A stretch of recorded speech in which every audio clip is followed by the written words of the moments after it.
ओम शांति। आज 20 मार्च 2025।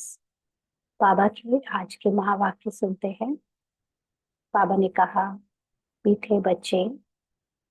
हाँ जी बाबा, इस पुरानी दुनिया में अल्पकाल क्षण भंगुर सुख है। यह साथ नहीं चल सकता। साथ में अविनाशी ज्ञान रत्न चलते हैं। इसीलिए अविनाशी कमाई जमा करो। तो अभी तक हम इस पुरानी दुनिया को रियल समझते थे। कलयुग में जो ये कैरेक्टर को पार्ट मिला है, और कैरेक्टर को इन दो आंखों से जो कुछ भी दिखता है स्थूल में, वो सब हमको रियल लगता था। क्योंकि हमें ये ज्ञान नहीं था कि एक बना बनाया ड्रामा अपने बनी बनाई स्क्रिप्ट के अनुसार घटित हो रहा है। और ये पूरा वर्ल्ड जो है वो लाइट से बना है। तो हमको अपने आप को शरीर समझने के कारण, देह भान में होने के कारण हर चीज स्थूल लगती थी, और शायद अभी भी लगती है किसी किसी, ज्यादातर लोगों को, है ना। तो अभी बाबा हमको ये जो सूक्ष्म बातें बता रहा है, जिससे हम हमारे सत्य में टिक रहे हैं। आत्मा की जो सूक्ष्म रूप है, या कह लो सूक्ष्म जो अनुभव है, उसमें टिकने के कारण अभी हमको ये दुनिया, जो स्थूल दुनिया है, उससे न्यारापन होता जा रहा है। क्योंकि अपने सत्य में जीने की हम प्रैक्टिस कर रहे हैं। तो अभी अगर हम में से किसी को भी ये चाह है कि ये स्थूल दुनिया में जो कैरेक्टर चल रहा है साकार मनुष्य लोक में, उसमें अगर हमको कोई भी फिजिकल चीजों का सुख मिल जाए, चाहे साधनों का, चाहे रिश्तों का, चाहे शरीर का, या जो भी अलग अलग मन को एंटरटेनमेंट चाहिए, उससे सुख मिल जाए, तो बाबा कहते कि ये सब अल्पकाल का है। आज मिलेगा, कुछ देर के लिए मिलेगा और फिर गायब हो जाएगा। क्योंकि फिजिकल दुनिया हर सेकंड चेंज हो रही है, और इसमें चेंज ही एक ऐसी चीज है जो कभी चेंज नहीं होती। माना चेंज होता ही रहेगा। ये कल्प का, ये ड्रामा का एक फिजिकल परिवर्तन होने का पार्ट फिक्स्ड है, नूंद है। तो इसलिए अगर हम उसमें खुशी ढूंढेंगे, तो उससे खुश होना बहुत थोड़ी देर के लिए हो पाएगा। और साथ साथ अभी आत्मा को जब अपने कंटिन्यू करनी है यात्रा, क्योंकि ये यात्रा बीच में बंद नहीं हो सकती। ये यात्रा चलती रहेगी, भले ही कल्प के एंड में भी आ गए हैं हम, ये वाला साइकिल एंड भी हो रहा है, लेकिन आगे फिर से कल्प में नेक्स्ट कल्प की साइकिल जुड़ी हुई है, तुरंत की तुरंत चलती रहेगी, एक सेकंड को भी बंद नहीं होगी। तो इसलिए अभी जो आत्मा को अपने कंटिन्यू जर्नी में साथ रखना है, वो है उसकी अविनाशी ज्ञान रत्नों की कमाई। अविनाशी ज्ञान रत्न कोई फिजिकल चीज नहीं है जिसको साथ लेकर जाना है। अविनाशी ज्ञान रत्नों का मतलब है अपने अविनाशी सत्य स्वरूप को हमें अपने अनुभव में ज्ञान युक्त और योग युक्त होकर साथ में लेकर चलना है।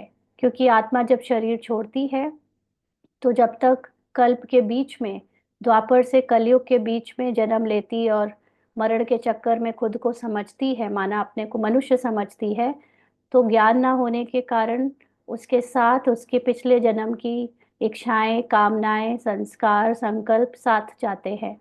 माना वो सूक्ष्म शरीर बनकर एक शरीर से दूसरे शरीर में ट्रांसफर होता है। इसीलिए पिछले जन्मों के इस जन्म में, इस जन्म के पिछले अगले जन्मों में कुछ संस्कार भी ट्रांसफर हो जाते हैं। लेकिन अभी ये आखिरी है, और इसमें हमारे अंदर जो 63 जन्म की अपवित्रता भरी हुई थी सूक्ष्म शरीर में, सूक्ष्म संकल्पों में, वो अभी हमें खत्म करके सूक्ष्म शरीर को क्लीन करना है। तो ये अविनाशी ज्ञान रत्न जो बाबा हमारी बुद्धि में रोज रोज मुरली के द्वारा डाल रहा है, ये ही इस सूक्ष्म शरीर को क्लीन करते हैं। और ये सूक्ष्म शरीर जब क्लीन हो जाएगा, पूरी तरह 63 जन्मों की लेयर उतर जाएगी, तो ये साथ फिर हमारे सतयुग की स्क्रिप्ट अनुसार आगे हमको सतयुग की जो भी हमारी रोल और कैरेक्टर में प्ले करने वाली स्क्रिप्ट है वो बजवाएगा। तो अभी हमारे साथ केवल वो ज्ञान रत्नों से जो अभी सफाई हो रही है, वो ज्ञान रत्न ही साथ में जाते हैं, यानी सोल कॉन्शियसनेस जो अविनाशी है, 21 जन्मों तक चलेगी, ये साथ में जाती है। इसलिए अगर हम ये सोचें कि हम यहाँ पर कोई भौतिक चीज़ों के से सुख लेने में अपने को बिजी रखें और ज्ञान रत्नों का टाइम वेस्ट कर दें, ज्ञान रत्न लेने, समझने और धारण करने का, तो हम बहुत बड़े लॉस में होंगे। इसीलिए अभी अविनाशी कमाई जमा करना है, माना सोल कॉन्शियस बनने के लिए जितना हो सके अपने को पढ़ाई में, ज्ञान रत्नों को समझने में, धारण करने में, उसका मनन चिंतन करने में बिजी रखो और अल्पकाल के सुख के पीछे नहीं भागो। आज का प्रश्न है, बाप की पढ़ाई में तुम्हें कौन सी विद्या नहीं सिखाई जाती है? हम सब जब यहाँ पर पढ़ाई करते हैं तो बाबा टीचर और सदगुरु के रूप में हमें पढ़ाता तो है, लेकिन कौन सी विद्या है जो नहीं पढ़ाता? बाबा ने उत्तर दिया, भूत विद्या। किसी के संकल्पों को रीड करना, यह भूत विद्या है। तुम्हें यह विद्या नहीं सिखाई जाती। बाप कोई थॉट रीडर नहीं है, ये जानी जाननहार है, अर्थात नॉलेजफुल है। बाप आते हैं तुम्हें रूहानी पढ़ाई पढ़ाने, जिस पढ़ाई से तुम्हें 21 जन्मों के लिए विश्व की राजाई मिलती है। तो बाबा के पास हम में से अगर किसी को भी ये सोच चलती हो कि हमें बाबा की पढ़ाई से, जो बाबा ने कहा है कि आगे चलकर आप लोगों के संकल्प रीड कर सकोगे, तो हम वो संकल्पों को रीड करने की अगर इच्छा रखते हैं, तो ये भी गलत अंडरस्टैंडिंग है। क्योंकि बाबा ने जो कहा है कि आप आगे चलकर संकल्पों को रीड कर सकोगे, उसका मतलब ये है कि आगे चलकर आप ड्रामा के ज्ञान को इतने स्पष्टता से समझ पाओगे, अपनी सत्य आत्मिक स्वरूप में इतने निरंतर स्थित हो जाओगे कि आपको जरूरत ही नहीं पड़ेगी किसी के संकल्पों को रीड करने की। क्योंकि जब ड्रामा का ज्ञान अच्छे से समझ आ जाता है, तो आप फिर ड्रामा की स्क्रिप्ट में इंटरफेयर करना बंद कर देते हो। एक एक आत्मा, मतलब एक एक कैरेक्टर और रोल के मन में क्या चल रहा है, ये डायरेक्टर को पढ़ने की ज़रूरत नहीं। और जैसा डायरेक्टर वैसे ही हम आत्मा एक्टर। तो हमको सिर्फ अपनी स्क्रिप्ट बजते हुए देखने से मतलब होता है, और फिर हम दूसरों की स्क्रिप्ट में क्या होने वाला है, क्या बजने वाला है, क्या सोच रहे हैं, इन सब में इंटरेस्ट खत्म कर देते हैं। तो बाबा के पास आने पे कोई कहे कि हमको संकल्प रीड करने की सिद्धि मिल गई है या हम रीड कर सकते हैं, ये है भूत विद्या। भूत विद्या का मतलब है कैरेक्टर या बॉडी में जो रोल मिला है, उसको, रोल को कब क्या करना है उसको पहले से जान लेने की विद्या। तो ये कैरेक्टर, हर एक कैरेक्टर को ड्रामा अनुसार अपनी फिक्स्ड स्क्रिप्ट मिली है, और वो स्क्रिप्ट जो बजनी है वो एक्चुअली उस एक्टर को खुद को भी नहीं पता। वो कब क्या सोचेगा, वो कब क्या करेगा और कब क्या बोलेगा, ये ड्रामा अनुसार उसके मन में संकल्पों के रूप में आता है। उसके द्वारा वो संकल्प एक्शन में उसको चेंज करा देते हैं और बोल में बुलवा देते हैं। लेकिन उसको लगता है कि वो सोच रहा है, वो बोल रहा है, वो कर रहा है, बट सच्चाई ये है कि वो बनी बनाई फिक्स स्क्रिप्ट के अकॉर्डिंग एक टेलीविजन में जैसे मूवी चलती है, वैसे ही चल रही है। तो जैसे हम जब टीवी देखते हैं या कोई मूवी देखते हैं, तो उस समय हम किसी एक्टर की एक्टिंग के पीछे, वो जो एक्टर है उसको, कैरेक्टर के पीछे जो है उसके मन में क्या चल रहा है, ये कभी जानने की कोशिश नहीं करते, क्योंकि हम सिर्फ मूवी इंटरटेनमेंट के लिए देख रहे हैं, और जो जितना दिखाया जा रहा है उतने में ही अपना एंटरटेनमेंट ढूंढ रहे हैं। तो ऐसे ही संसार में एक एक कैरेक्टर क्या सोच रहा है, उसके संकल्पों को रीड करना माना भूत विद्या। कैरेक्टर रीडिंग मतलब क्या, ड्रामा की रीडिंग। और ड्रामा को रीड करने का मतलब है कि आप अपने सत्य को भूलकर, आप ड्रामा के बनी बनाई स्क्रिप्ट में जो कुछ भी जानना चाहते हो, ढूंढना चाहते हो, उसका मतलब आपका पूरा ध्यान ड्रामा पर है। आप कैरेक्टर कॉन्शियस हो। इसलिए बाबा के पास आत्माभिमानी होने की पढ़ाई पढ़ाई जाती है, कैरेक्टर कॉन्शियस की नहीं। इसलिए यहाँ पर कोई संकल्पों को रीड करने की बात नहीं है। बाबा तो जानी जाननहार है और हमको भी जानी जाननहार अर्थात नॉलेजफुल बना रहा है। माना वो ओवरऑल जानता है। वो 5000 साल के ड्रामा में कब क्या कैसे युग परिवर्तन हुआ, कब कैसे क्या हुआ, ये ओवरऑल उसको सार में नॉलेज है। लेकिन वो एक एक कैरेक्टर में कैसे परिवर्तन होगा, उसकी कहानी में क्या होगा क्या नहीं होगा, वो इस सब चीज़ों की चिंता नहीं करता और ना ही वो एक एक के थॉट रीड करता है। क्योंकि डायरेक्टर ने जो स्क्रिप्ट लिखी है ड्रामा में, वो कैरेक्टर को बजानी है, उसको उसी से मतलब है। बाकी वो कैरेक्टर के पीछे क्या सोचेगा, उसको डायरेक्टर को उससे कोई मतलब नहीं होता ना। तो हमें भी यहाँ पर पढ़ाई जो करनी है वो है आत्माभिमानी बनने की।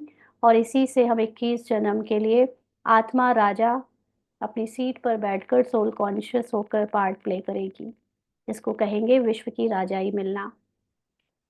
ओम शांति। भारत में भारतवासी गाते हैं, आत्माएं और परमात्मा अलग रहे बहुकाल। अब बच्चे जानते हैं हम आत्माओं का बाप परमपिता परमात्मा हमको राजयोग सिखला रहे हैं, अपना परिचय दे रहे हैं और सृष्टि के आदि मध्य अंत का भी परिचय दे रहे हैं। कोई तो पक्के निश्चय बुद्धि हैं, कोई कम समझते हैं, नंबरवार तो है ना। तो निश्चय बुद्धि किस चीज के लिए? कि बाबा जो हमें नॉलेज दे रहा है, वो नॉलेज जिनको यथार्थ समझ में आ रही है वो है निश्चय बुद्धि। और जिनको नॉलेज अभी पूरी तरह यथार्थ समझ में नहीं आ रही, जो पूरी तरह से धारण नहीं कर पा रहे, वो थोड़ा कम समझ रहे हैं, इसलिए नंबरवार है। तो जो सृष्टि के आदि मध्य अंत की बात है वो है ड्रामा। ड्रामा की बाबा हमको यहाँ नॉलेज दे रहा है।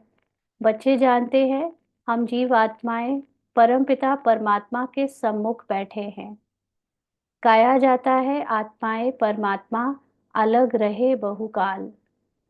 अब मूल वतन में जब आत्माएं हैं तो अलग होने की बात नहीं उठती। यहाँ आने से जब जीव आत्मा बनते हैं तो परमात्मा बाप से सभी आत्माएं अलग होती है। तो कल जैसे बाबा ने कहा था कि परम आत्मा भी परम धाम में रहता है, आत्माएं भी परम धाम में रहती हैं। लेकिन फिर जब बाबा ने आज ये बात बोली कि जब मूल वतन में आत्माएं होती हैं तो अलग होने की बात नहीं उठती, इसका मतलब क्या है? इसका मतलब ये है कि जब आत्माएं अपनी मूल स्थिति में टिकी होती है, अपने को आत्मा जानती है, जो कि सतयुग त्रेता में आत्मा अपने को आत्मा जानती है, ऐसे नॉलेज से नहीं जानती। बट जैसे अभी हम नेचुरली अपने को ये ह्यूमन समझते आए, वैसे ही वहाँ नेचुरली आत्मिक स्थिति आत्मिक गुण और शक्तियों से ही संपन्न होंगे। कोई अलग से अपने को आत्मा शब्द यूज करके नहीं पुकारेंगे या उसका ज्ञान किसी को सुनाएंगे, लेकिन नेचुरली वो सोल कॉन्शियसनेस ही उनके एक्ट में होगी। तो जब हम सोल कॉन्शियस होते हैं, ये तो बॉडी में होती है कॉन्शियसनेस की बात, लेकिन विदाउट बॉडी तो आत्मा जस्ट एक डोरमेंट स्टार की तरह है ना। तो जब हम अपने को निराकार स्थिति में स्थित करके रखते हैं तो वहाँ बाबा है ही साथ। निराकार में निराकारी दुनिया का हो या दुनिया तो फिर फिजिकल वर्ल्ड लगने लगता है। निराकारी स्थिति में जब कोई भी होते हैं तो वहाँ पर भगवान से या परम आत्मा से या अपनी हाईएस्ट कॉन्शियसनेस से अलग होने की बात ही नहीं उठती। ये तो जब हम अपने को कैरेक्टर समझते हैं, मनुष्य समझते हैं, तो हम उस परमात्मा उस हाईएस्ट कॉन्शियसनेस से अलग हो जाते हैं, हमारी कॉन्शियसनेस गिर जाती है, हम लोअर फ्रीक्वेंसी में आ जाते हैं। तो इसलिए बाबा ने ये बात बोली है।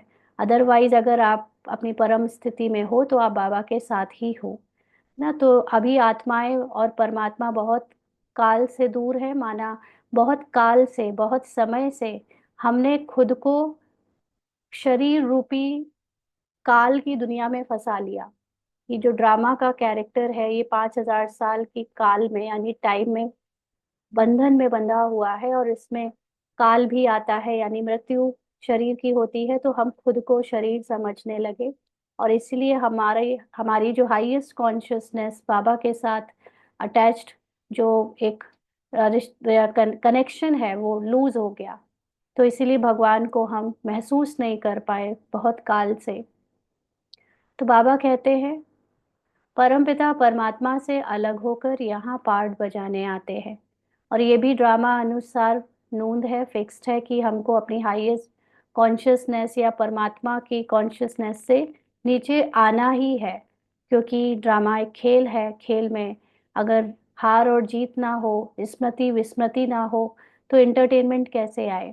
तो इसलिए हम अपनी हायर फ्रीक्वेंसी से नीचे उतरते हैं, हाईएस्ट वाइब्रेशन से नीचे उतर के रोल की कॉन्शियसनेस में आते हैं, और फिर अंत में वापस अपनी रोल कॉन्शियसनेस को बदलकर हाईएस्ट कॉन्शियसनेस में लौटते हैं।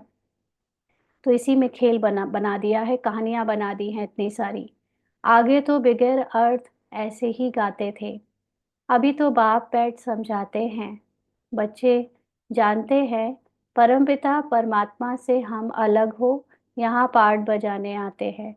और द्वापर से कलयुग तक का पार्ट नूंद है कि वो गिरावट का पार्ट है, इसलिए भगवान से अलग होना बहुत जरूरी है ना। जैसे लौकिक में भी बच्चों को अगर कुछ अलग करना है, अपने माँ बाप के सोच से अलग करना है, माँ बाप की जो स्टेटस है उससे कुछ अलग करना है, तो बच्चे माँ बाप से अलग हो जाते हैं।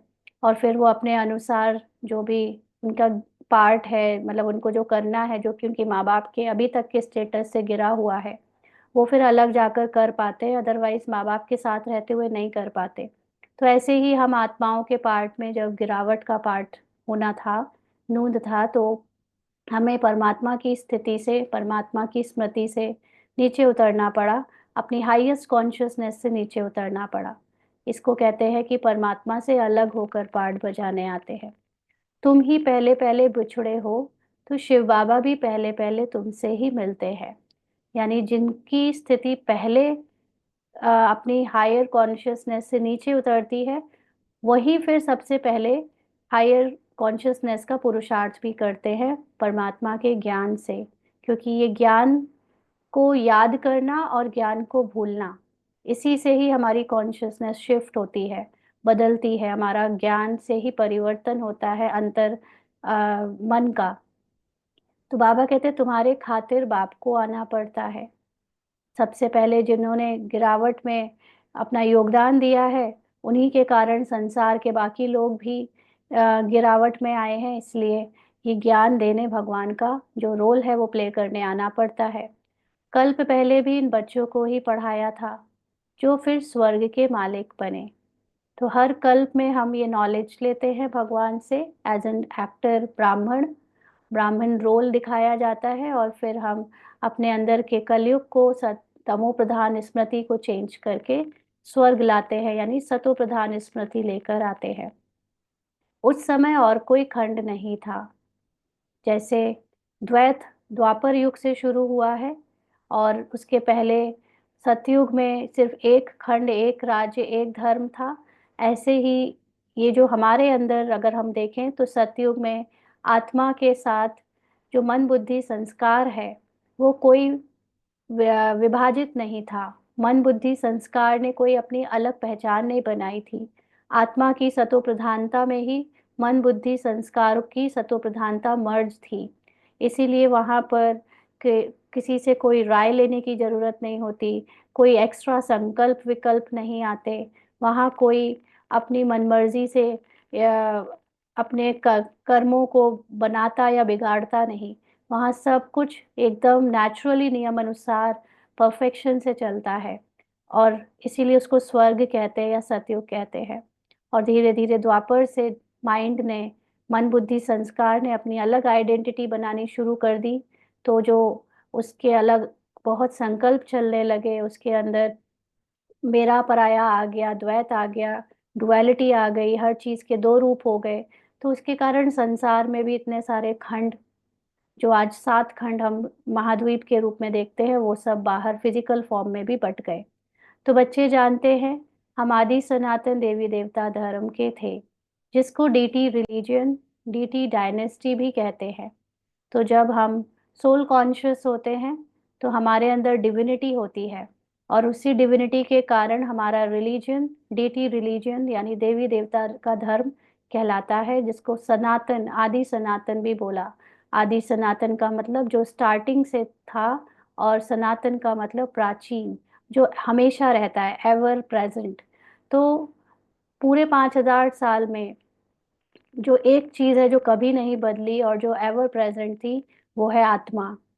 आत्मा का माइंड चेंज होता रहा, सतो रजो तमो, तमो प्रधान स्क्रिप्ट अनुसार, लेकिन जो आत्मा थी वो एवर प्रेजेंट थी। हर रोल में आत्मा ही तो थी, जिसको जो रोल को जान दे रही थी, इसलिए उसको सनातन बोलते हैं। जो आत्मा का धर्म है उसको सनातन कहते हैं, और आदि का मतलब जो स्टार्टिंग में था। और देवी देवता फिर रोल में आकर डिविनिटी के साथ जो हम प्ले करते हैं उसको डीटी रिलीजन या डीटी डायनेस्टी भी कहते हैं। हर एक को अपना रिलीजन होता है। रिलीजन इज माइट कहा जाता है। धर्म में ताकत रहती है। जो सोल है, जो आत्मा है, आत्मा की रियलाइजेशन में, आत्मा के सत्य में स्थित होने में ताकत होती है। तुम बच्चे जानते हो यह लक्ष्मी नारायण कितनी ताकत वाले थे। जब आत्मबल पूरा होता है, संपूर्णता होती है, तो सबसे ज्यादा ताकत होती है कैरेक्टर में। और लक्ष्मी नारायण के समय भले ही वो ताकत यूज नहीं होती थी, कोई युद्ध नहीं था, किसी पर शक्ति नहीं आजमानी थी, किसी पर रूल नहीं करना था, किसी को जज नहीं करना था, कोई शक्ति यूज नहीं होती। हर चीज नेचुरली सेल्फ डिसिप्लिन्ड होती है। प्रकृति नेचुरली बिल्कुल डिसिप्लिन्ड होती है। ऐसे नहीं कि कभी बहुत गर्मी, कभी बहुत सर्दी, बिल्कुल राइट टेम्परेचर, राइट वेदर होता है। सारे दास दासी प्रजा एकदम सही कर्म करते हैं। कोई न्याय और कोई रोना गाना चिल्लाने की बात नहीं, खींचातानी की बात नहीं। सारे जानवर सेल्फ डिसिप्लिन्ड होते हैं। उन्हें पता है कि यहाँ प्रवेश करना है, यहाँ प्रवेश नहीं करना है। कोई लड़ाई झगड़ा नहीं जानवरों के बीच में। तो ये जो हर चीज जो अपने डिसिप्लिन से एकदम एक्यूरेट चलती है, वो कब होती है? जब सोल पावर 100% या सोल पावर बहुत ज्यादा होती है। तो लक्ष्मी नारायण की सोल पावर संपूर्णता में होने के कारण ये सब कुछ अपने आप चलता है, जिसको ताकत कहते हैं। आज के समय पे तो लोग ताकत और पावर का मतलब समझते हैं कि हम अगर गवर्नमेंट में है या अथॉरिटी है या हम किसी चीज़ के ओनर हैं, तो हमारे पास ये पावर है कि हम किसी को रख सकते हैं, किसी को निकाल सकते हैं, किसी से जबरदस्ती थोप कर डोमिनेट करके उसको अपना काम करा सकते हैं, है ना। लेकिन असली पावर है आत्मा की पावर, जिसमें किसी से कुछ ना तो कहना ना सुनना, हर कोई अपने आप अपना परफेक्शन से काम करता है। तो वो सोल पावर हाईएस्ट सतयुग में लक्ष्मी नारायण और उनकी डायनेस्टी में सबके पास होती है। बाबा कहते भारतवासी अपने धर्म को ही नहीं जानते। हमारा धर्म क्या है? हम आत्मा है, और आत्मा ही होना हमारा धर्म है, ना कि शरीर।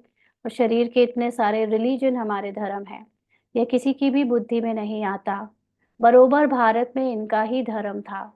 धर्म को ना जानने के कारण इरिलीजियस बन गए हैं ना। कहते तो अपने आप को रिलीजियस माइंडेड है कि हम हिंदू है या हम सनातन हैं या हम दूसरे दूसरे धर्म हैं, बट एक्चुअली धर्म क्या होता है, धर्म आत्मा में टिकना होता है, ये कोई भी नहीं जानता। इसीलिए एक्चुअली में वो इरिलीजियस हो गए हैं। रिलीजन में आने से तुम्हारे में कितनी ताकत रहती है। आत्मा के धर्म में आने से हमारी बल, हमारी शक्ति, हमारा जो प्रभाव है वो बहुत बढ़ जाता है। तुम आयरन एजेड पहाड़ को उठाए गोल्डन एजेड बना देते हो। तो जिस संसार को अभी बड़े बड़े साइंटिस्ट, गवर्नमेंट अभी इस शांति की स्थापना के लिए इतना प्रोपेगेंडा बना रहे हैं, इतनी कोशिश कर रहे हैं कि कलयुग रूपी पहाड़ को हम अपने सोल कॉन्शियसनेस के साथ उठाकर चेंज कर देते हैं। तो हमारे लिए ये इतना इजी तरीका है। यानी हमारी जो स्मृति है, हमारी स्मृति चेंज होते ही कलयुग में जो अशांति और दुख है वो खत्म हो जाता है। तो भारत को सोने का पहाड़ बना देते हो, क्योंकि हमारी बुद्धि गोल्डन हो जाती है। अभी हम जिस बुद्धि से संसार देख रहे हैं उसमें पाप है, भ्रष्टाचार है, गंदगी है, कमियां हैं, कमजोरियां हैं, लड़ाई झगड़े हैं। तो यह है लोहे की बुद्धि, आयरन एजेड बुद्धि, तमो प्रधान बुद्धि। बाबा इस दिव्य ज्ञान से हमारी बुद्धि को चेंज कर रहा है, और ये जो सतो प्रधान पारस बुद्धि हो जाएगी, उससे हमारे लिए संसार भी सोने जैसा हो जाएगा। वहां तो खानियों में ढेर सोना भरा रहता है, सोने के पहाड़ होंगे जो फिर वह खुलेंगे। सोने को गलाकर उनकी ईंट बनाई जाती है। मकान तो बड़ी ईंटों का ही बनाएंगे ना। माया मच्छंदर का खेल भी दिखाते हैं ना। वह सब है कहानियां। तो ये माया है जो सब कुछ बदल सकती। माया का मतलब है जो चीज जैसी है वो वैसी ना दिखकर उसको अलग रूप में दिखाया जाए। तो अभी हमारे अंदर कलयुग की या द्वापर की माया का प्रभाव है हमारी दृष्टि पे, हमारी बुद्धि में। इसलिए हर चीज हमको पत्थर, प्लास्टिक, आयरन, मिट्टी ऐसे दिखती है। जैसे जैसे माया का प्रभाव उतर जाएगा, खत्म हो जाएगा, हमारी दृष्टि क्लीन हो जाएगी, तो हमारी ही दृष्टिकोण से हर चीज सोने की बन जाएगी। तो इसलिए ये माया की कहानी है जिसमें हम अभी माया को जीत रहे हैं, ऊपर की परतें उतार रहे हैं, जो दृष्टिकोण अभी तक 2500 साल से बनाया गया उन सबको। तो बाबा कहते हैं वह सब है कहानियां। बाप कहते हैं इन सब का सार मैं तुमको सुनाता हूँ। दिखाते हैं कि ध्यान में देखा हम झोली भर कर ले आते हैं, ध्यान से नीचे उतरा तो कुछ नहीं रहा, जैसे तुम्हारा भी होता है। इसको कहा जाता है दिव्य दृष्टि। तो दिव्य दृष्टि का मतलब होता है सत्य ज्ञान की समझ। तो अभी हमें समझ मिल रही है कि जैसे सपने में कोई चीज देखते हैं, तो वो चीज सपने में रियल लगती है जब देख रहे होते हैं, भान नहीं होता कि ये झूठा है। ऐसे ही अभी हमको 2500 वर्ष से जो जीवन मिला, जो कहानी कैरेक्टर मिला, हमको वो रियल लगती आई। और हमने इस माइंड ने और भी हमको झूठी झूठी चीजों को माइंड ने सत्य बना कर दिखाया। तो इसलिए वो हम अभी तक कलयुगी दृष्टि के हिसाब से संसार को देख रहे थे। अब बाबा ने दिव्य दृष्टि यानी समझ दी है सत्य ज्ञान की। तो उससे अभी हम जो परिवर्तन कर रहे हैं अपनी स्मृति का, बाबा कहते हैं उससे ऐसा लगता है कि पहले तो हम बहुत कुछ फिजिकल रूप में देखते थे, अभी हम सूक्ष्म रूप में सब कुछ बनाते जा रहे हैं। तो जो बाहर की चीजें हैं, बाबा कहते हैं इसमें कुछ रखा नहीं है। नौंधा भक्ति बहुत करते हैं, हम भक्त माला ही अलग है, यह ज्ञान माला अलग है। सॉरी, वह भक्त माला ही अलग है, यह ज्ञान माला अलग है। रुद्रमाला और विष्णु की माला है ना, वह फिर है भक्ति की माला। तो जो लोग भक्त करते हैं, भक्ति में इन्वॉल्व होते हैं यानी बॉडी कॉन्शियस, उनकी माला अलग है। और यहाँ आत्मा के ज्ञान से अपने आ, सत्य में जीने वालों के लिए बाबा ने अलग माला बनाई है। अभी तुम पढ़ रहे हो राजाई के लिए, तुम्हारा बुद्धि योग है टीचर के साथ और राजाई के साथ। जैसे कॉलेज में पढ़ते हैं तो बुद्धि योग टीचर के साथ रहता है, बैरिस्टर खुद पढ़ाकर आप समान बनाते हैं। यह बाबा खुद तो बनते नहीं ना, बाबा तो है ही खुद निराकार कॉन्शियसनेस में। हमको वो अपने समान उस कॉन्शियसनेस में बना के चला जाता है। तो ये वंडर है यहाँ।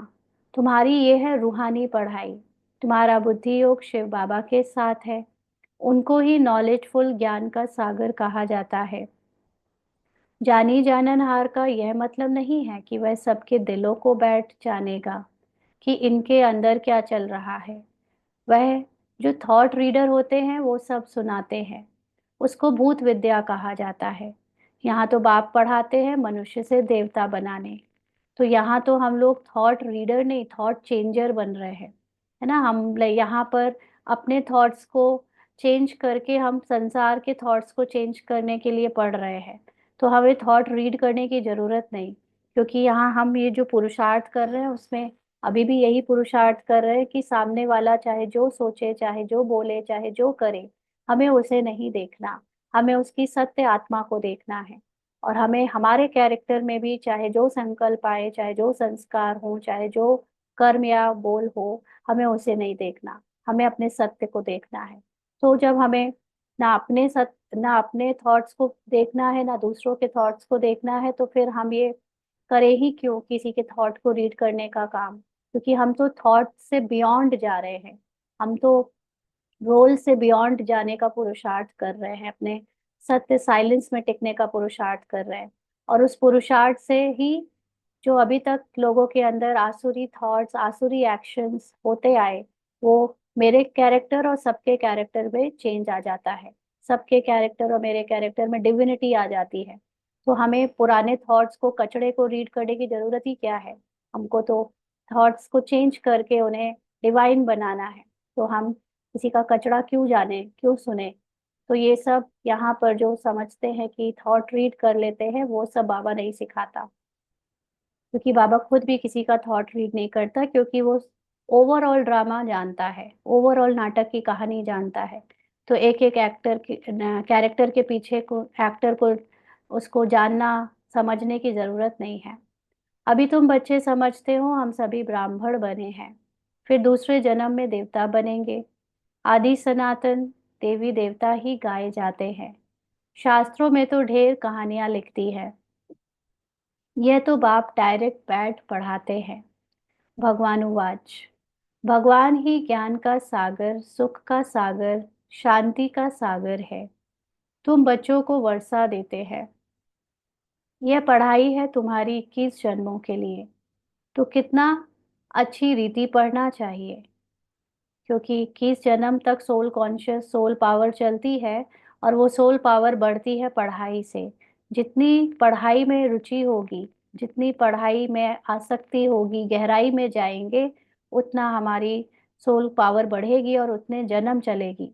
इसलिए हमारी जो मेन फोकस होना चाहिए, वो होना चाहिए पढ़ाई के समय, पढ़ाई पे।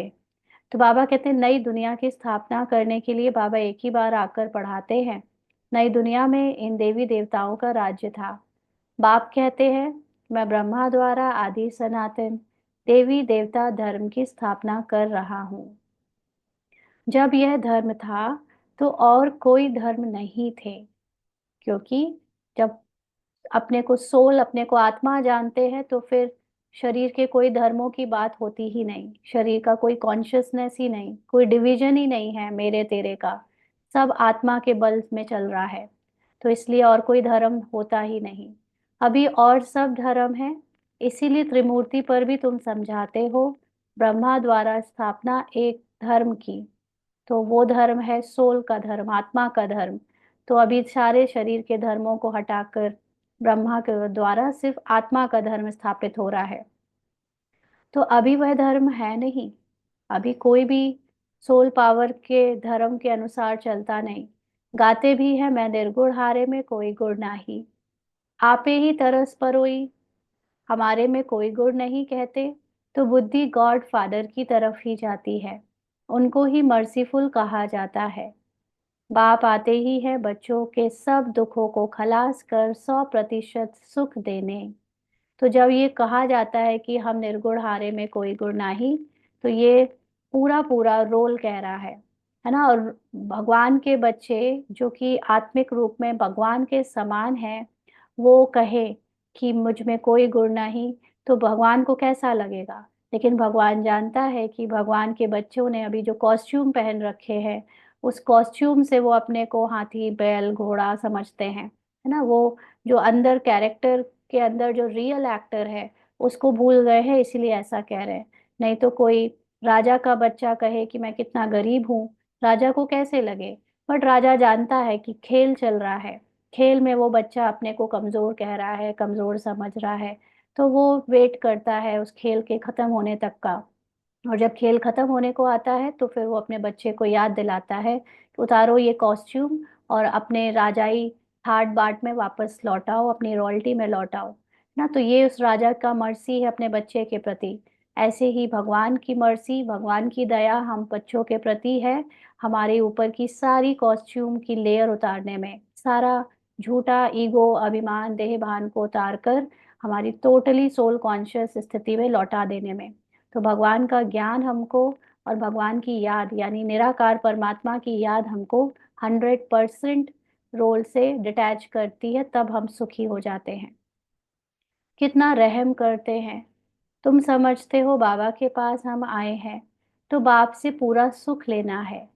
वह है ही सुख धाम, और ये है दुख धाम। इस चक्र को भी अच्छी रीति समझना है। तो इस चक्र में मतलब जब दुख का समय चल रहा है तो कैरेक्टर को अनेक दुखों से गुजरना ही पड़ेगा। कोई ये सोचे कि मुझे बाबा मिल गया है तो अब मेरे साथ परिस्थितियां आनी नहीं चाहिए, या अब मुझे दुख कोई देना नहीं चाहिए, मिलना नहीं चाहिए, तो इट्स नॉट पॉसिबल। कैरेक्टर की जिम्मेदारी बाबा ने नहीं ली है। बाबा ने कैरेक्टर से निकाल कर सत्य आत्मा में टिकने की जिम्मेवारी ली है। और जबकि कैरेक्टर में अभी कलयुग के हिसाब से दुख की स्क्रिप्ट अगर बजनी है तो वो बजेगी भी, बट ड्रामा इतने अच्छे से नूंद है कि लास्ट की स्क्रिप्ट में जो भी कहानी में परिस्थितियां हमारे साथ आती है वो हमको और ही मदद करती हैं हमारे पिछले कॉस्ट्यूम्स को उतारने में, सारे कॉस्ट्यूम्स को उतारने में और हमारे सत्य में लौटा देने में। क्योंकि अगर हम आखिरी एपिसोड के समय जब डायरेक्टर ने स्क्रिप्ट को खत्म करना है, पूरी मूवी को अब एंड करना है, शूटिंग खत्म हो गई, तो अब अगर स्क्रिप्ट हम उतारे नहीं तो हम अपने घर कैसे जाए ना। इसीलिए ड्रामा अनुसार लास्ट में बचा कुचा सारा कचड़ा, सारी एक्टिंग, सारे कॉस्ट्यूम को इस तरह से परिस्थितियां उतरवाती हैं कि हम अपने कॉस्ट्यूम से नफरत करें या इसको छोड़ना चाहें। तब सभी बोलेंगे कि हमको अब और यहाँ नहीं रहना ना। बाबा ने एक मुरली में कहा था कि विनाश तभी होगा जब हर आत्मा बोलेगी कि अब हमको यहाँ नहीं रहना। तो ड्रामा में ऐसी परिस्थितियां जानबूझकर नूंद है डाली गई है कि लास्ट में सब तंग आ जाए, लास्ट में सब खेलते खेलते थक जाएं और सब कहें कि अब और नहीं खेलना। तब भगवान सबको कॉस्ट्यूम से निकाल अपने घर ले जाए, मतलब उनके साइलेंस में टिका दे। तो इसलिए अभी इस दुख धाम में कोई सोचे कि मेरे साथ सब कुछ अच्छा हो, भगवान मिल गया है। नहीं, भगवान मिला है इसलिए ताकि तुम्हारे अंदर अच्छा और बुरा दोनों की भावनाओं से मुक्ति हो जाए। ना तो मुझे अब रोल में अच्छे की बात है ना कोई बुरे की बात है, मुझे रोल से ही डिटैच रहने की पुरुषार्थ करना है। तब कहे कि हाँ, हम अपने साइलेंस में चले गए। तो इसलिए ये चक्र को अच्छी रीति समझना है कि रोल को, कैरेक्टर को सुख सुख धाम में मिलेगा। माना एक बार हम पूरा इस चक्र को क्लोज कर लेंगे तब शुरू होगा, लेकिन उसके पहले जो बचा हुआ टाइम है दुख धाम का, उसको झेलने के लिए, उसको पास करने के लिए हमें अपने कैरेक्टर से बाहर रहकर कैरेक्टर को डिटैच होकर देखना पड़ेगा। नहीं तो हम भी उस कैरेक्टर में बह जाएंगे तो सफर करेंगे, भोगेंगे, सजाएं खाएंगे। तो बाबा कहते हैं शांति धाम सुख धाम को याद करो तो अंत मति सुगति हो जाएगी ना। जो ये अभी तक बोला जाता था कि आखिरी मोमेंट में जिसको याद करोगे उसके अकॉर्डिंग जन्म होगा, तो ये भी फिक्स होता है ड्रामा में। अंतमति किस चीज की हो तो उससे गति बने। तो इस समय हमें इस बात का निश्चय होना चाहिए कि हमारा अगला जन्म है ही सुख धाम का, शांति धाम से परे का ना। शांति धाम तक तो सब पहुंचते हैं, लेकिन हमारा देवी देवता का पार्ट है, हमारा रोल अभी बहुत ऊंचा है। ये अगर हर समय स्मृति में रहे या अपनी आत्मिक स्मृति रहे तो गति भी हमारी वैसी हो जाएगी। शांति धाम को याद करेंगे तो जरूर शरीर छोड़ना पड़े, तब आत्माएं शांति धाम में जाएंगी। तो शांति धाम है complete soul world, silence world. वहां पर रोल, कैरेक्टर, ये कैरेक्टर की कोई आवाज, कहानी नहीं जा सकती। इसलिए फाइनली जो जाना, शरीर, आत्मा का जब शरीर से निकलना होता है तो वो शांति धाम है। लेकिन अभी तो हम शांति धाम को अपनी स्मृति में लाकर याद करते हैं ना। तो हमें शरीर की हर स्मृति से डिटैच होना पड़ता है। जब आपके सिवाय और कोई की याद ना आए, एकदम लाइन क्लियर चाहिए। एक बाप को याद करने से अंदर खुशी का पारा चढ़ता है। इस पुरानी दुनिया में तो अल्प काल क्षण भंगुर सुख है। तो इस समय हमारे सुख और आनंद का आधार केवल बाबा की याद और बाबा के ज्ञान का मनन चिंतन होना चाहिए। अगर हमारा आधार कोई फिजिकल वस्तु है, फिजिकल व्यक्ति है, फिजिकली कोई इच्छा कामना है, तो हम फिर सुख और दुख के बीच में ऊपर नीचे होते रहेंगे और यह साथ नहीं चल सकता। बॉडी कॉन्शियसनेस की कोई खुशी साथ नहीं जाएगी। आत्मा की स्थिति में जो खुशी मिल रही है वही साथ जाएगी। साथ ये अविनाशी ज्ञान रत्न ही चलते हैं। यानी यह ज्ञान रत्नों की कमाई ही चलती है जो फिर तुम 21 जन्म प्रारब्ध भोगेंगे। हाँ, विनाशी धन भी साथ उनका जाता है जो बाप को मदद करते हैं। तो यहाँ पर जो बाबा ने बात पहले बोली, फिर उसको करेक्ट इसलिए किया, मतलब उसको दूसरे रूप में इसलिए चेंज किया क्योंकि बाबा के बहुत सारे बच्चे यहाँ पर जो फिजिकल स्थूल धन का दान इसलिए नहीं देते हैं कि हमें उससे अगले जन्म में मिलेगा।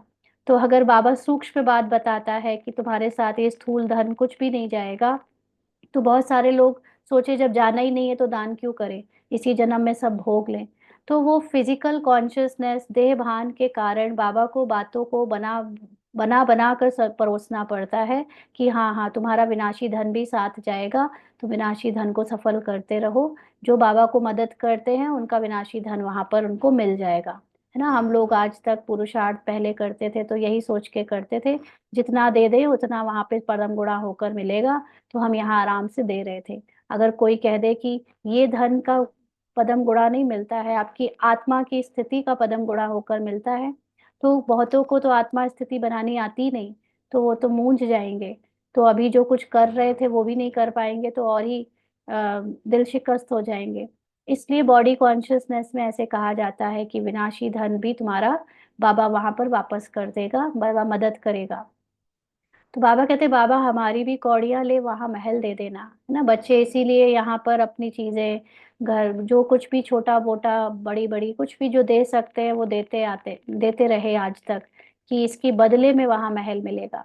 एक्चुअली वहां इसके बदले में महल नहीं मिलता, आत्माभिमानी स्थिति के बदले में महल मिलता है, क्योंकि वो आत्मबल से प्रकृति को अट्रैक्ट करते हैं, और जितनी आत्मबल उतनी प्रकृति यानी ये सुख साधन सुविधा अट्रैक्ट होती है हमसे। बट ये कौड़ियाँ देना, ये बाबा को दान देना, यज्ञ में कुछ भी देना, स्थूल सेवा देना, ये क्या मदद करता है हमको? ये हमको यहाँ की फिजिकल चीजों से, उसकी ममता से न्यारे होने में मदद करता है।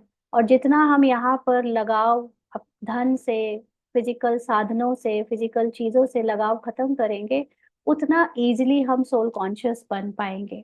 तो ये इनडायरेक्टली वो धन देना, स्थूल साधन देना हमारी सोल कॉन्शियस स्थिति को बनाने में मदद करता है।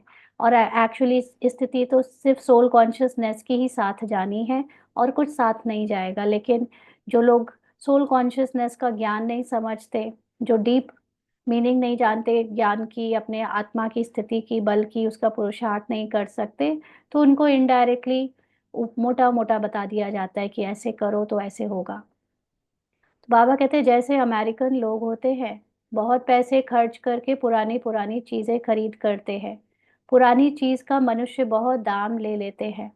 अमेरिकन लोग से पाई की चीज का 1000 ले लेंगे। बाबा भी कितना अच्छा ग्राहक है, भोलानाथ गाया हुआ है ना। मनुष्यों को यह भी पता नहीं है, वो तो शिव शंकर एक कह देते हैं, उनके लिए कहते भर दो झोली। अभी तुम बच्चे समझते हो, हमको ज्ञान रत्न मिलते हैं जिससे हमारी झोली भरती है। झोली भरती है माना जितनी समझ इस ज्ञान नॉलेज से बढ़ती जाएगी, उतना ही हम भरपूर होते जाएंगे। एक्चुअली आत्मा तो अपनी संपूर्णता में है ही भरपूर, लेकिन ये ह्यूमन माइंड जो है वो बहुत इंटरफेयर करता है, और ये ह्यूमन माइंड अपने को कमजोर खाली समझता है। इसीलिए तो बाहर की चीजों से प्राप्ति में उसको मजा आता है कि बाहर से धन मिल जाए, बाहर से संपदा मिल जाए, बाहर से नाम मान शान मिल जाए, बाहर से मुझे लव मिल जाए, बाहर से पीस मिल जाए। हर चीज बाहर ढूंढता है क्योंकि खुद की संपन्नता और संपूर्णता को, भरपूरता को नहीं जानता। तो ये माइंड को ही बाबा पुरुषार्थ करा रहे हैं, ये ज्ञान रत्न दे रहे हैं, ताकि इससे हम अपने ज्ञान की समझ को बढ़ाते जाएं, भरपूर होते जाएं, और अपने लक्ष्य और लक्षण को मैच कर दें। क्योंकि लक्ष्य है संपूर्णता का, और लक्षण हम खालीपन लेकर चल रहे हैं, हम खाली हैं, हम खाली है, भर दो हमारी झोली। है ना, तो ये लक्षण अगर लेके चलेंगे तो कभी भी भरपूरता को महसूस नहीं करेंगे। इसलिए ये नॉलेज जैसे जैसे आपकी बढ़ती जाती है, आपके अंदर नॉलेज की भरपूरता ही आपकी स्मृति की भरपूरता ले आती है। और फिर आप अपने को संपूर्ण समझकर संपूर्ण होने का लक्ष्य से मैच कर लेते हो। तो इसको कहते हैं झोली भरना। ये है बेहद का बाप, क्योंकि बाबा कौन सी झोली भर रहा है? आत्मा में जो संपूर्णता है उसको जान लेने की, इस माइंड को अपने आत्मा तक वापस भेज देने की लिए जो ज्ञान है उसको भरपूर कर रहा है, इसलिए बेहद का बाप। वह फिर शंकर के लिए कह देते और फिर दिखाते हैं, धतूरा खाते थे, भांग पीते थे, क्या क्या बातें बैठ बनाई हैं। तुम बच्चे अभी सदगति के लिए पढ़ाई पढ़ रहे हो। जितना जितना हम नॉलेज लेकर समझदार बनते जाएंगे उतनी अच्छी हमारी गति होगी, तो उससे सदगति होगी। यह पढ़ाई है ही बिल्कुल शांत में रहने की। ये जितना डिस्कशन, इतनी बातें, ये तब तक होती है जब तक बर्तन खाली है ना। जब तक अंदर खालीपन है तब तक हम बहुत डिस्कशन में, बहुत क्वेश्चन आंसर में और बहुत वर्णन करने में जाते हैं, सुनने सुनाने में जाते हैं। और जिसके अंदर भरपूरता आती जाएगी, जो अपनी संपूर्णता में टिकता जाएगा, उसके पास फिर शब्द ही नहीं बचेंगे, ना बोलने को ना बताने को। वो शांत होता जाएगा, उसके लिए वो भरपूरता उसी वक्त है, हर समय है। इसलिए वो अल्टीमेटली लास्ट में जिसका पुरुषार्थ संपूर्णता का के करीब आ जाता है, उसके द्वारा बोलने बताने की सेवा ऑलमोस्ट समाप्त हो जाती है। वो बस अपनी शांति में स्थित रहने लगता है ना। तो यहाँ पर ड्रामा अनुसार अगर बोलने बताने का पार्ट है भी, तो भी वो कैरेक्टर अलग कर रहा है और अंदर आत्मा अपनी शांति में स्थित है। तो ये पढ़ाई से हमें हमारी साइलेंस की स्थिति बनती भी है। और दूसरा, ये पढ़ाई समझ भी तभी आती है जब हमारी अंदर साइलेंस की स्थिति हो। अगर हम बोल दे बताने वाले बने रहते हैं तो सिर्फ क्वेश्चन पूछते हैं, आंसर्स नहीं धारण कर पाते। इसलिए यहाँ पर बहुत शांति से पढ़ाई को पढ़ना है और अपनी शांति को बढ़ाते जाना है। यह बत्तियां आदि जो जलाते हैं, शो करते हैं, वह भी इसीलिए कि मनुष्य आकर पूछे, आप शिव जयंती इतनी क्यों मनाते हो? शिव ही भारत को धनवान बनाते हैं ना। इन लक्ष्मी नारायण को स्वर्ग का मालिक किसने बनाया, यह तुम जानते हो। यह लक्ष्मी नारायण आगे जन्म में कौन थे? यह आगे जन्म में जगत अम्बा ज्ञान ज्ञानेश्वरी थी, जो फिर राज राजेश्वरी बनती हैं। अब पद किसका बड़ा है? जो अब बाबा देखो, आत्मा वही है। एक तरफ से बाबा कह रहा है कि वही आत्मा ज्ञान ज्ञानेश्वरी जगदम्बा मम्मा बनती है, और वही आत्मा सतयुग में लक्ष्मी बनती है। फिर यहाँ पद के कंपैरिजन की बात क्यों आ गई? आत्मा का रोल है, वो चाहे ज्ञान ज्ञानेश्वरी जगदम्बा का प्ले करे चाहे लक्ष्मी का प्ले करे, एक ही बात है ना। लेकिन फिर भी बाबा यहाँ कंपैरिजन पद का क्यों कर रहा है? क्योंकि कहीं ना कहीं पर जब दो कैरेक्टर्स होते हैं, तो वो कैरेक्टर के बीच में कंपैरिजन हो ही जाता है। उससे इससे फर्क नहीं पड़ता कि सेम आत्मा ने बजाया। जैसे महात्मा गांधी का रोल ऊंचा था, वो सिर्फ एक कैरेक्टर था जो ऊंचा था। अब वही आत्मा, आप चाहे जहां हो, अगर उसको पता होता कि वो ही महात्मा गांधी है, तो वो अपने रोल को अ, ऊंचा समझती। लेकिन अभी वो जहां पर भी है, उस दो रोल में कंपैरिजन हो रहा है, आत्मा का कोई फर्क नहीं पड़ रहा। इसीलिए जब हम ये रिलेट करते ना, एक जन्म से दूसरे जन्म, दूसरे से तीसरे जन्म, कोई फर्क नहीं पड़ता, क्योंकि आपको ना तो वो याद रहता है और ना ही आपका पिछला जन्म का किया हुआ आपका फल या रिजल्ट या उसका फायदा आपके किसी और जन्म में आपको मिलता है, एज एज इन दूसरे लोगों से, है ना। आपके खुद के कर्म भी वो कहते हैं कि हमने अच्छे किए, हमने बुरे किए, बट हमने कुछ नहीं किया, ड्रामा अनुसार करवाया गया। ड्रामा अनुसार ही हमको कभी गरीब बनाना होगा तो गरीब बना देगा, अमीर बनाना होगा तो अमीर बना देगा। वैसी ही अपने आप परिस्थितियां हो जाएंगी, वैसे ही सब कुछ अपने आप हो जाएगा और वो हम वैसा रोल हम प्ले कर देंगे। तो ये जब आप अपने सत्य में स्थित होते जाते हो, ड्रामा को समझते जाते हो, तो आप कर्मों के हिसाब किताब और ये लॉ ऑफ कर्मा और ये जन्म मरण की जो कहानी है, जिसमें एक जन्म में कुछ किया तो उसका फल दूसरे में मिला, इन सब चीजों से परे हो जाते हो। क्योंकि जब ड्रामा ही सब कुछ करा रहा है तो फिर इन सब चीजों में हम फंसते नहीं, हम सिर्फ एक चीज में स्थित रहते हैं, अपनी आत्मा में। तो जब बाबा ने यहाँ कहा कि अब पद किसका बड़ा है, तो देखने में तो यह स्वर्ग के मालिक हैं, यानी लक्ष्मी देखने में ज्यादा महान है क्योंकि सतयुग की महारानी है, लेकिन जगदम्बा कहाँ की मालिक थी। बाबा कहते इनके पास क्यों जाते हैं, क्योंकि जगदम्बा जो इस समय होकर गई है वो नॉलेज उनकी ज्यादा थी लक्ष्मी से, ना लक्ष्मी के पास नॉलेज नहीं थी। तो इसलिए इनके पास जो अभी उस नॉलेज से जितनों का कल्याण होता है वही भक्त बनते हैं, तो इसलिए भक्ति मार्ग में भी उनके पास ज्यादा जाते हैं लक्ष्मी के कंपैरिजन में। तो ये रोल की बात हो गई, रोल जिसका पावरफुल है वो मैटर करता है। तो बाबा कहते हैं इनके पास क्यों जाते हैं, ब्रह्मा को भी 100 भुजा भुजा वाला, 200 भुजा वाला, 1000 भुजा वाला दिखाते हैं ना। जितने बच्चे होते जाते हैं भुजाएं बढ़ती जाती है।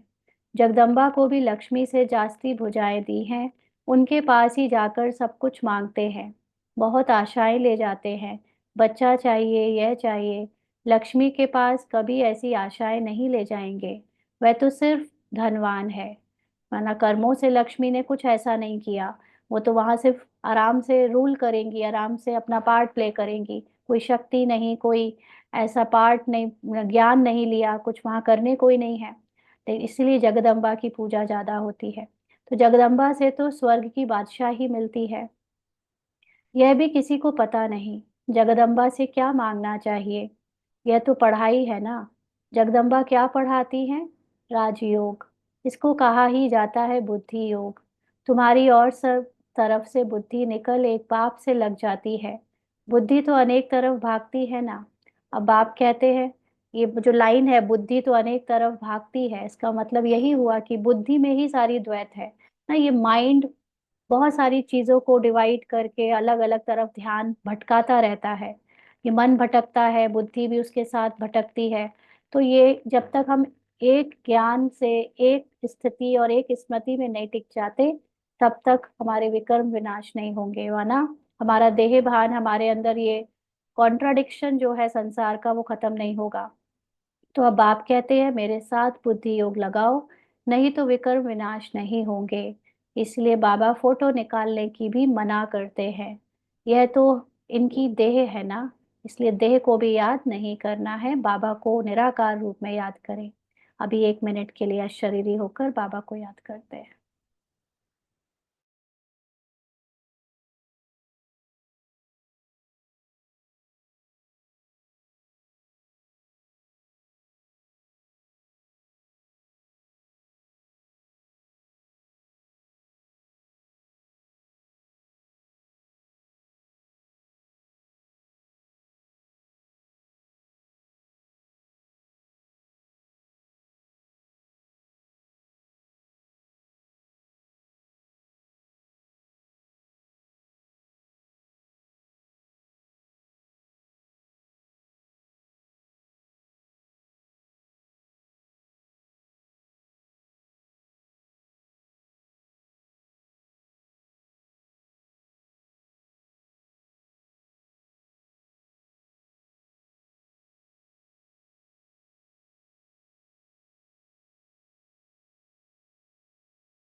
आगे बाबा कहते, बाप खुद दलाल बन कहते हैं, अभी तुम्हारा वह हथियाला कैंसिल है।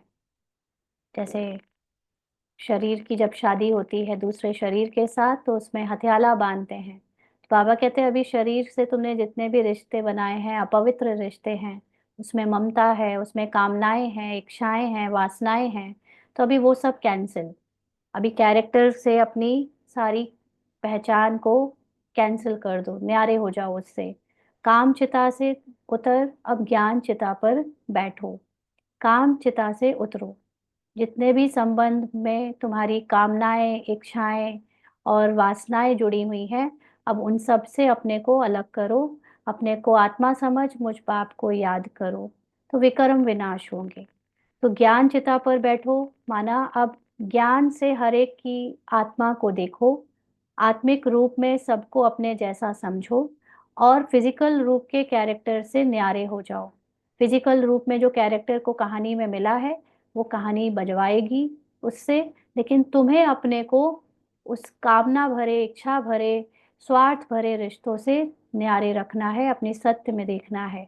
और जितना जितना हम हाईएस्ट सत्य को याद रखेंगे, जो बाबा को याद करना हुआ, अपनी हाईएस्ट कॉन्शियसनेस में टिकना हुआ, उससे हमारा कैरेक्टर से जो कर्म हुए हैं, विकर्म हुए हैं, उससे डिटैचमेंट होती जाएगी, तो विकर्म विनाश हो जाएंगे। और कोई मनुष्य ऐसे कह ना सके। मनुष्य को भगवान भी नहीं कहा जा सकता। तुम बच्चे जानते हो, बाप ही पतित पावन है। वही आकर काम चिता से उतार ज्ञान चिता पर बैठाते हैं। तो ज्ञान एक चिता है। ज्ञान का मतलब जितना ज्ञान आपके अंदर बर्न होता है, जितना ज्ञान आपके अंदर जलता है, उतना ही आपके अंदर इच्छाएं, कामनाएं, देहभान भस्म होता जाता है। जल रहा है अंदर ज्ञान, ज्ञान की आग, और भस्म हो रही है काम वासनाएं, इच्छाएं, बॉडी कॉन्शियसनेस, कैरेक्टर कॉन्शियसनेस। इसीलिए ये ज्ञान लेना, पढ़ाई लेना, पढ़ाई करना ही अल्टीमेट योग बन जाता है। जितना ज्ञान का चिंतन, उतने बड़े योगी बनते हैं हम। बाबा कहते वह है रूहानी बाप।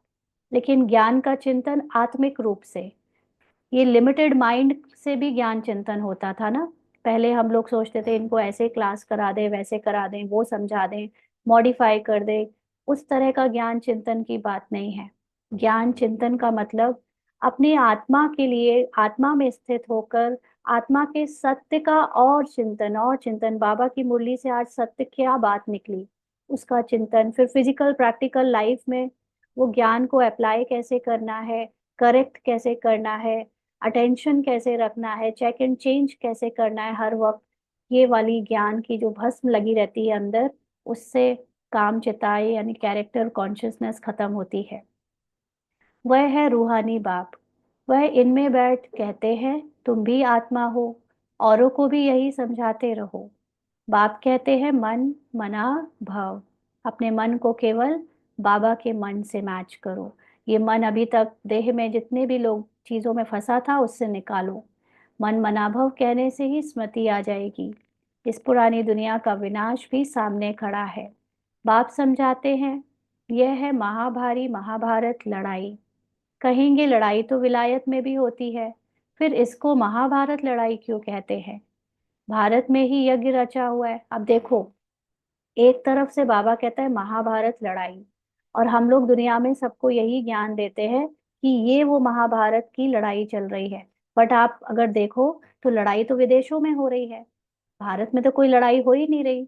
यूक्रेन रशिया वर्ल्ड वॉर 3 भी जो होना है, उसमें यूरोपियन, रशियन, अमेरिकन लड़ेंगे। भारत तो उसमें पार्टिसिपेट ही नहीं करेगा। तो फिर उस लड़ाई को महाभारत लड़ाई कैसे कह सकते हैं? ये वो लड़ाई महाभारत लड़ाई नहीं है।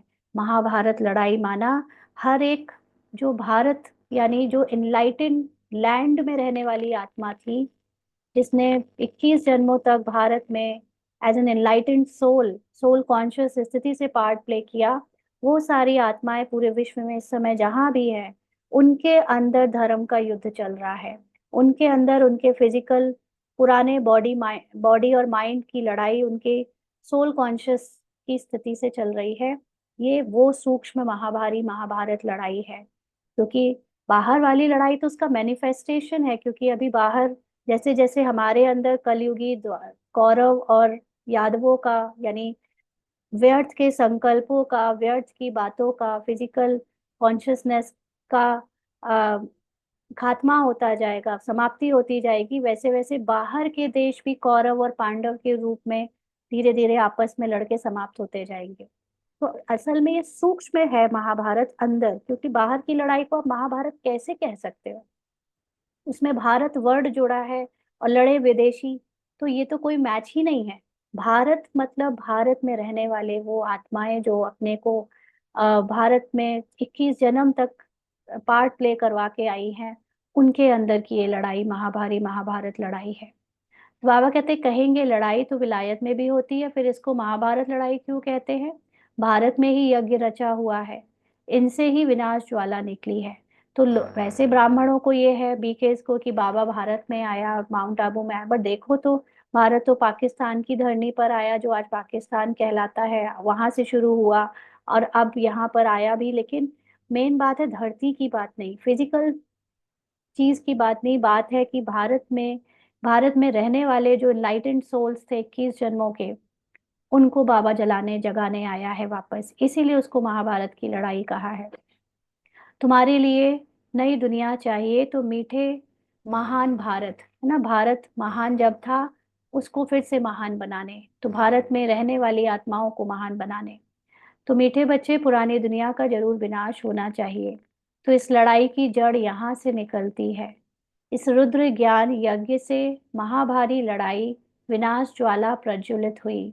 तो जो विनाश हम बाहर देख रहे हैं वो बाहर एक्चुअली में सूक्ष्म में मेरे अंदर हो रहा है, मेरे अंदर की स्मृति में हो रहा है, और ये ज्ञान से हो रहा है। जितना हमें सत्य का ज्ञान मिलता जाएगा, हमारे अंदर पुराने संस्कार, संकल्प, देह का भान सब खत्म होता जाएगा।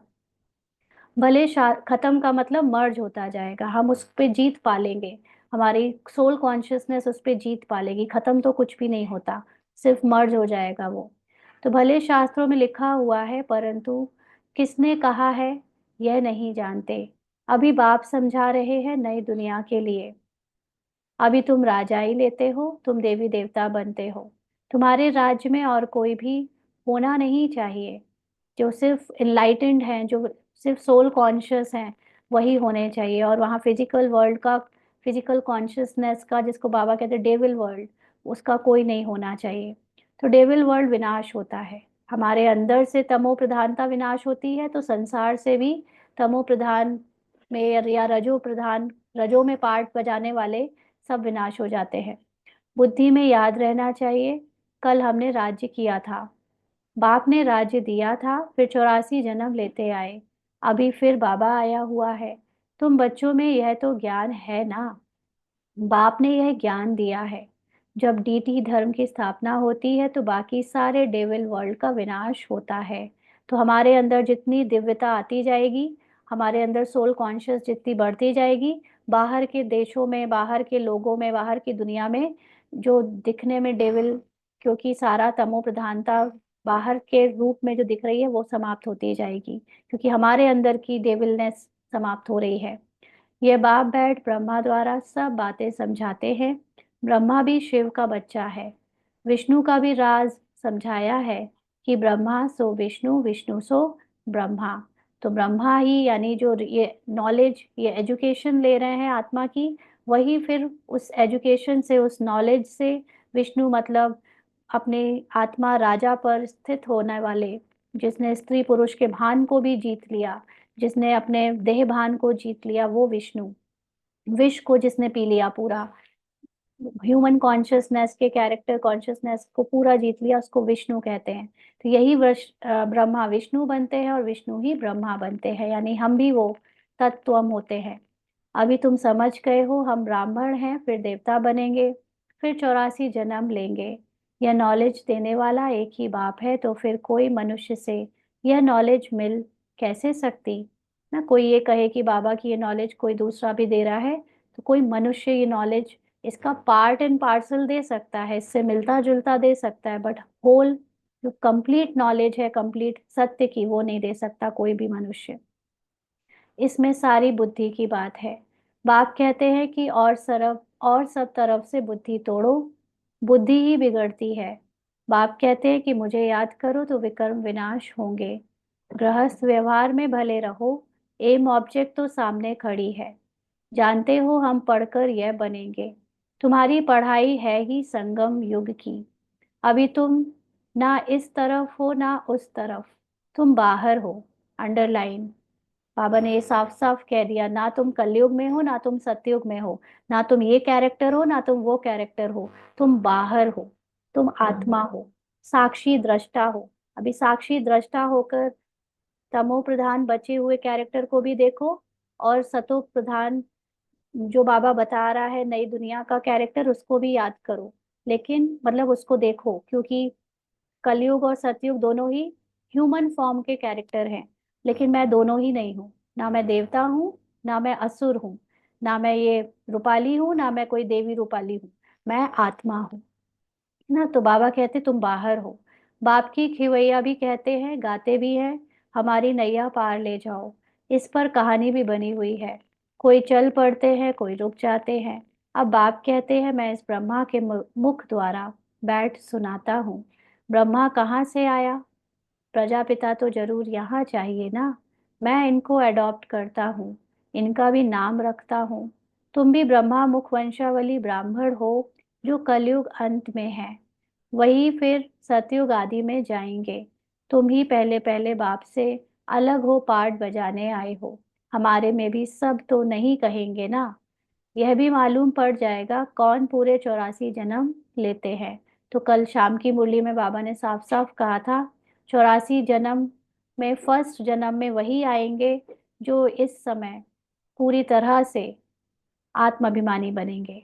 जो आत्माभिमानी नहीं बनेंगे वो फर्स्ट जन्म में नहीं आ सकते। जो योगी भाव और पवित्र भाव का स्वरूप नहीं बने हैं, वो 84 जन्म के स्टार्टिंग से नहीं आएंगे। तो इन लक्ष्मी नारायण की तो गारंटी है ना। इनके लिए ही गायन है श्याम सुंदर। देवी देवता सुंदर थे, सावरे से सुंदर बने हैं। गावड़े के छोड़े छोरे से बदल सुंदर बन जाते हैं।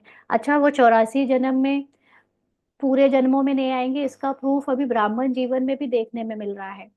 क्योंकि जो ब्राह्मण जीवन में सोल कॉन्शियस नहीं बन पाया, उसका 84 जन्म में एक जन्म तो वैसे ही कम हो गया। क्योंकि 84 जन्मों में एक जन्म तो ये ब्राह्मण में भी काउंट होता है ना, 21 जन्मों का एक जन्म ब्राह्मण जीवन का भी काउंट होता है।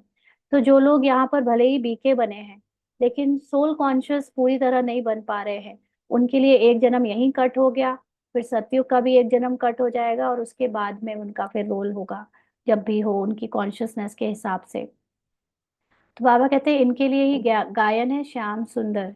यानी आत्मा ने ही श्याम होने का पार्ट और सुंदर होने का पार्ट बजाया है। तो ये श्री कृष्ण और लक्ष्मी नारायण की बात तो है, लेकिन ये हमारी बात भी है।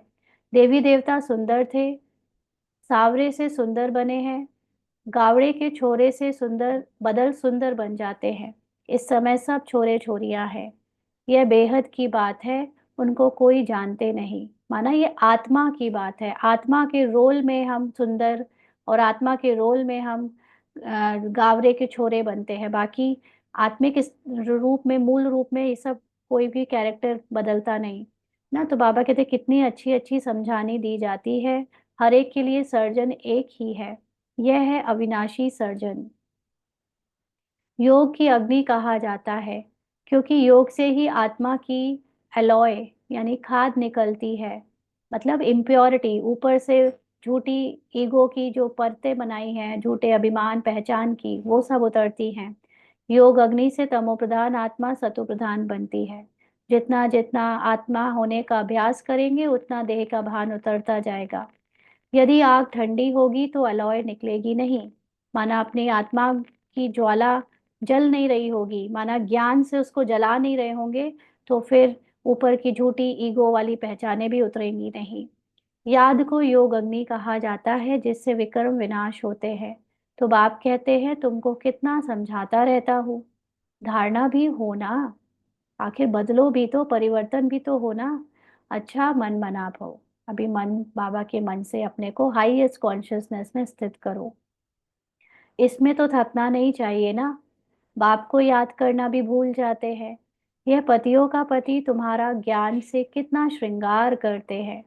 आत्मा को श्रृंगार करने के लिए कोई स्थूल वस्तु की जरूरत नहीं है, लेकिन ज्ञान से ही वो उसकी भरपूरता, संपूर्णता उसमें उसको अनुभव होने लगती है। इसको कहते हैं श्रृंगार होना।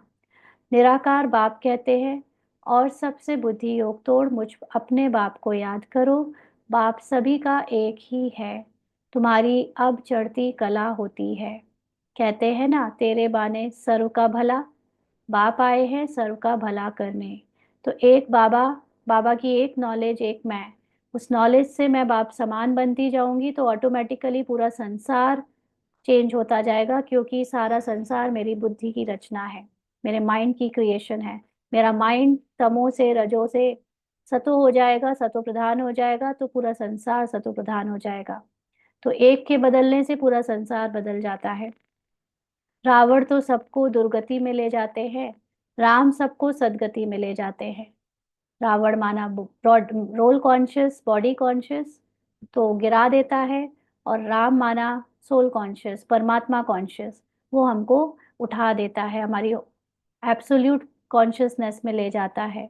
अच्छा, मीठे मीठे सिक्की लदे बच्चों प्रति माता पिता बाप दादा का याद प्यार और गुड मॉर्निंग। रूहानी बाप की रूहानी बच्चों को नमस्ते। हम रूहानी बच्चों की रूहानी बाप दादा को याद प्यार, गुड मॉर्निंग और नमस्ते बाबा। शुक्रिया, थैंक यू बाबा। धारणा के लिए मुख्य सार। पहला पॉइंट, बाप की याद से अपार सुखों का अनुभव करने के लिए बुद्धि की लाइन क्लियर चाहिए। अगर खुश रहना चाहते हैं हमेशा, तो खुशी का आधार होना चाहिए मैं आत्मा और बाबा का कंबाइंड अनुभव। और अगर फिजिकल रूप में हम सोचे कि सब परिस्थिति अच्छी हो जाए, शरीर अच्छा हो जाए, सारे सुख साधन सुविधा अच्छी हो जाए, तो वो सुख हमेशा नहीं रहेगा, वो ऊपर नीचे होगा। इसलिए खुशी को सिर्फ और सिर्फ बाबा के साथ अनुभव करने के लिए, बाबा के साथ कंबाइंड होने के लिए बुद्धि की लाइन क्लियर रहिए रखें। याद जब अग्नि का रूप ले तब आत्मा सतो प्रधान बने। ये नॉलेज जब अग्नि की तरह आपके अंदर सूक्ष्मता से परिवर्तन करने लगे, आपकी योग में, आपकी आत्मा में स्थित करने लगे, तब आत्मा यानी ये माइंड सतो प्रधान बने।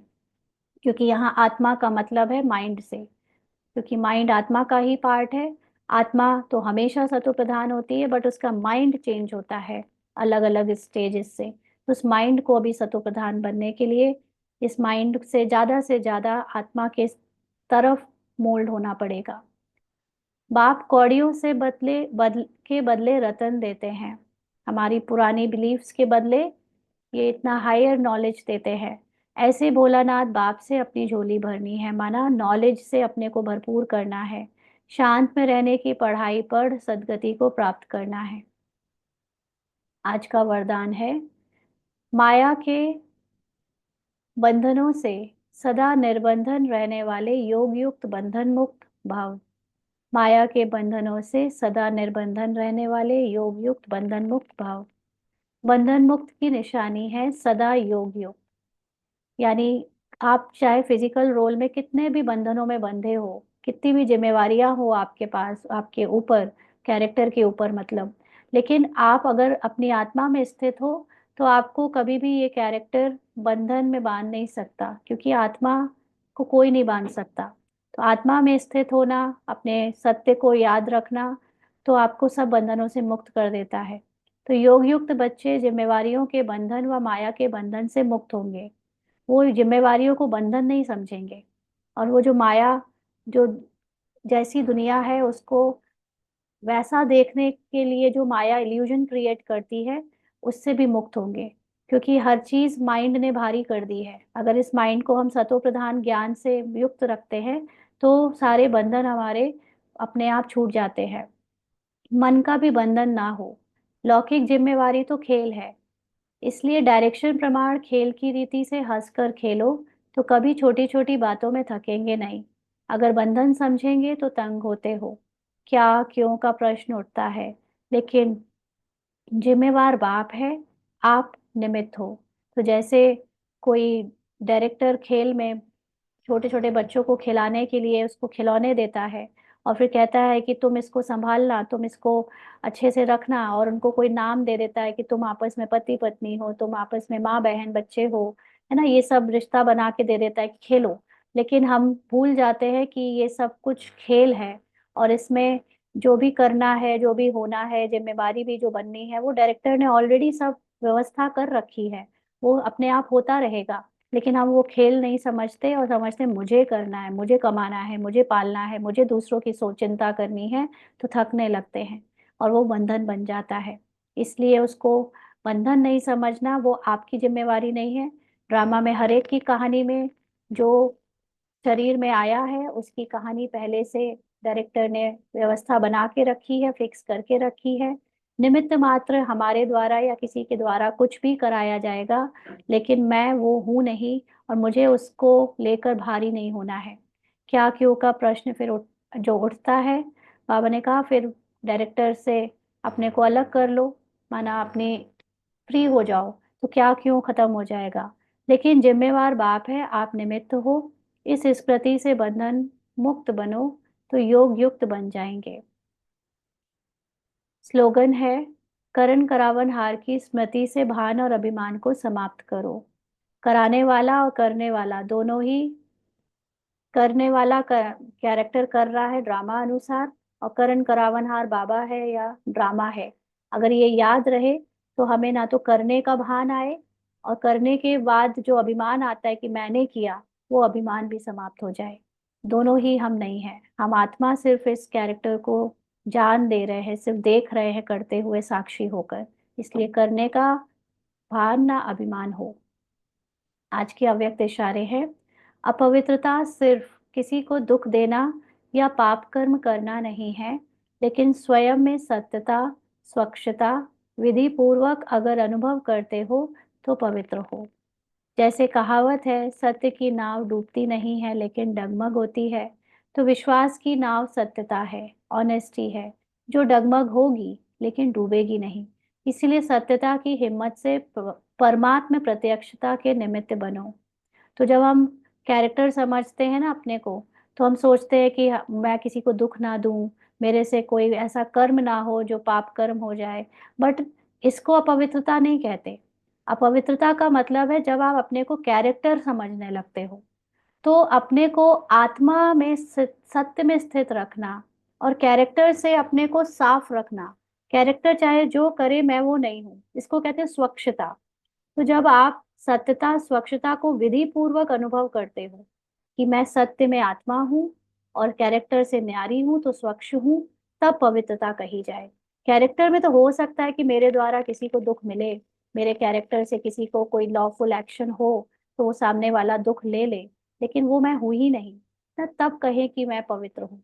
तो कहावत है कि हमारे कैरेक्टर की नाव तो डूबेगी, हिलेगी, लेकिन अगर आप अपने सत्य में स्थित हो तो वो डूबेगी नहीं। माना हिलती रहेगी, डगमग होती रहेगी, निश्चय हमारा बार बार डाउट में आएगा कि मेरे साथ मैं ऐसा ऐसे कर्म कैसे कर सकती हूँ, मेरे साथ ऐसे ऐसे कैसे हो सकता है। बट सत्य कभी नहीं बदला। आप हमेशा संपूर्ण थे, पवित्र थे, हो और हमेशा रहोगे। इस हिम्मत से आगे बढ़ते रहो तो परमात्मा प्रत्यक्षता के निमित्त बन जाएंगे।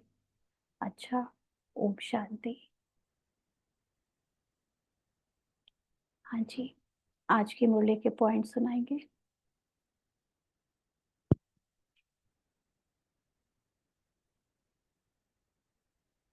अनम्यूट कर सकते हैं अभी। आत्मा में स्थित हो तो बंधन मुक्त सारे जन्म। ओम शांति। ओम शांति। अच्छा, आज बाबा ने कहा योग अग्नि से जो आत्मा में जो एलॉय है वो भस्म हो जाता है। लाइक आत्मा जब बाबा के साथ कंबाइंड होकर याद में रहती है, बाबा की याद में, तो ये जो विकारो रूपी एलॉय है आत्मा में, वो भस्म होता है। दैट इज माइंड मर्ज होने लगता है आत्मा में। आत्मा के साइलेंस में, प्योरिटी में। ठीक। यस। हाँ जी। शुक्रिया बाबा। ओम शांति। जी, गरिमा सिस्टर। ओम शांति जी। आज बाबा ने वरदान में कहा है कि बंधन मुक्त की निशानी है सदा योग युग। अगर मैं अपनी आत्मा में स्थित हूँ तो मेरे लिए कोई भी बंधन नहीं है। और जब ये रोल परिवार में प्ले कर रहा है, खेल कर रहा है, तो उसको भी निमित्त समझना है। ये मैं नहीं कर रही हूँ, बाबा ने इसे निमित्त बनाया है इस पार्ट को। तो अगर मैं उपराम होकर इस खेल को देखूंगी तो बंधन मुक्त होंगी, और बाबा भी इसका जिम्मेदार है। जी, और कौन सुनाएगा? जी, ओम शांति दीदी। आज बाबा ने बोला है कि हमारे धन संपदा से जो भरपूर रहता है उसको शक्तिशाली मानते हैं, लेकिन जो ये लक्ष्मी नारायण है ये शक्तिशाली है, क्योंकि इनमें आत्मा का बल है और आत्मिक बल ही सबसे ऊंचा माना जाता है। ओम शांति दीदी।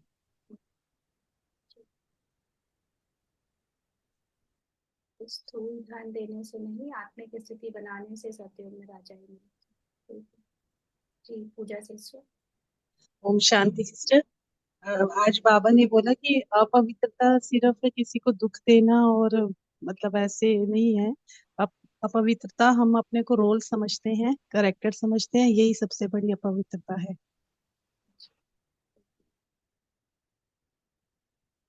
और किसी को सुनाना है? ईश्वर दीदी। ओम शांति। बाबा कहते हैं ये करने वाला और कराने वाला बाबा या ड्रामा है। तो हमें ये इन दोनों को नहीं, ये नहीं समझना चाहिए कि हम कर रहे हैं, इसलिए करने और कराने का अभिमान हमें नहीं होना चाहिए, क्योंकि वो कराने वाला और करने वाला बाबा या ड्रामा है। इसलिए हमें बिल्कुल अभिमान नहीं होना चाहिए कि हम कर रहे हैं। ना अभिमान और ना भान, भान भी ना आए कि मेरे द्वारा। और किसी को ओम सुना? शांति दीदी। दीदी आज बाबा ने बहुत सारे पॉइंट्स क्लियर किए कि महाभारत वो एनलाइटेंड सोल्स के अंदर चल रही है, भारत में रह रहे हो चाहे वो कहीं भी रह रहे हो। और फिर बाबा ने कहा कि रोल में कुछ भी हो, बाबा ये सब ठीक करने नहीं आया कि हमारे कैरेक्टर में सब कुछ ठीक हो। बाबा रोल में कुछ भी होता रहे, हमें ये पुरुषार्थ करना है कि हम बाबा के साथ कंबाइन रहे, बाकी लौकिक किसी सुखों की कामना नहीं करनी है।